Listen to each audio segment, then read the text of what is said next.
آج کا اسلامی واقعہ حضرت یونس کا واقعہ۔ حضرت یونس اللہ تعالیٰ کے حکم سے اپنی قوم کی طرف بھیجے گئے۔ جب قوم نے نافرمانی کی تو آپ وہاں سے روانہ ہوئے۔ سفر کے دوران آپ مچھلی کے پیٹ میں چلے گئے۔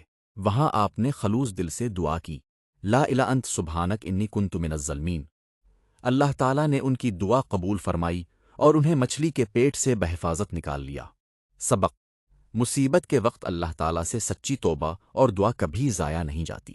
اللہ تعالیٰ ہمیں ہر حال میں صبر، دعا اور اپنے اوپر بھروسہ رکھنے کی توفیق عطا فرمائے، آمین۔